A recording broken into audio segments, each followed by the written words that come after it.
On the air with Father Malachi Martin. Hello. Hello. How are you today, Art? All right, where are you?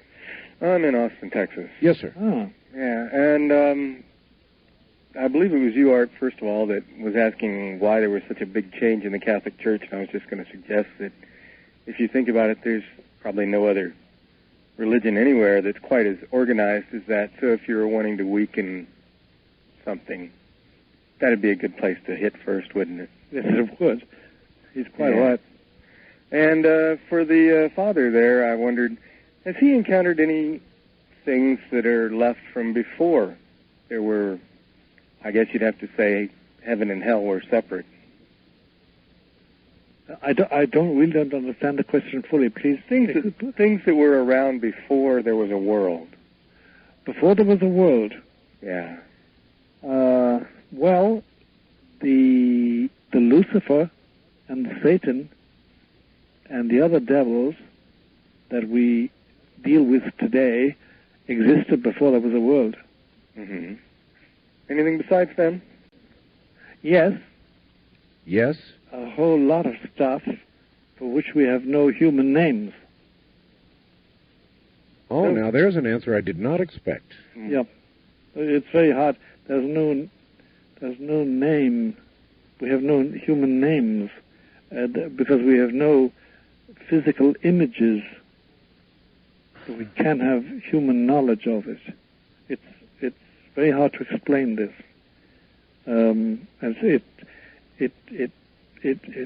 does belong to the dimensional area of life, but not quite the tridimensional area that we know. See, if it doesn't bore you too much, here's the idea that the universe as we have it today is a reconstructed universe.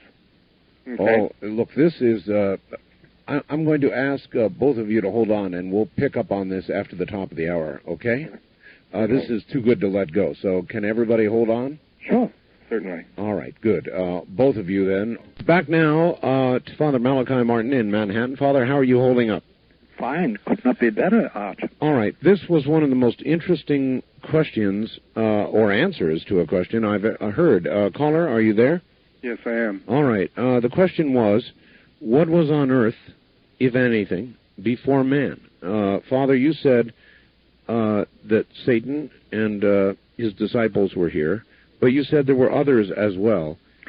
Yes, I take it, Art, that the phrase you used just now, on earth, is just refers to the tridimensional existence that we know. Yes, by sir. Our senses. Yes, sir. Okay. Now, what impedes our minds understanding the answer to Daniel's question, Daniel from Austin's question, is the fact that our minds and our education has been geared, as it were, programmed on the idea of evolution, Darwin's evolution, the Darwinian idea of evolution. Mm-hmm. And it's, of course, it's a mythical idea, and it has nothing to do with reality, and doesn't explain reality. But it does. It's in our minds, and it blocks our intelligence. If you read, and I may seem to be rambling, Art, but I'm not really. If you read the first 12 chapters of Genesis, particularly the first 6 or 7 of them, mm-hmm. you will find that interlaced with names and supposedly historical references, there are phrases and sentences which suppose the existence of beings for which we have no names. They're called the sons of men and the sons of God, the B'nai Elohim, as they call it in the Hebrew, and the daughters of men, etc., and the giants that lived in those days. You find all this, and the old Yahwist writer, the old writers putting this Bible together in the 9th century BC, from the records they had, were doing their best to make a coherent statement and all they could do was gather testimony. What I was referring to was this, that it would seem, it will take a long time to explain it though, it would seem that the universe as we know it today, you and I and Daniel and the rest of us, is a reconstruction of a universe that was almost destroyed by the first phase of God's creation, namely the angelic world. And the very form of our bodies, is an ad hoc restoration by God. And we won't have this sort of a body when we're in heaven. We will have our bodies, but not this sort of a body. Now, the reconstruction implies that the revolt of Lucifer and the angels that went with him, the Bible says 1/3, but, the Bible's numbers are just numerically interesting. It says that they revolted and they almost destroyed the first handiwork of God, and there was a restoration in view of the coming of Christ later on, much later on. Now, what existed before that, what was destroyed by this terrible war, this terrible revolt, by the first creatures that came from God's hands, whom we call angels. Angel itself is an ad hoc name, as we say. There's nothing specific about it at all. And it's very hard to be specific about an angel. But anyway, the beings that existed and the forms they took, we have no human words for it.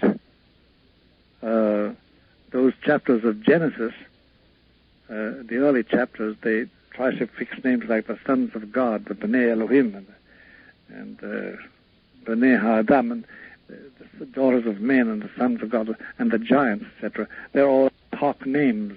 They also were at a loss because we would not recognize them as human in our sense of the word, because what is human for us is something with legs and arms and a belly and genitals and a head and arms and exiting from the birth canal of a woman.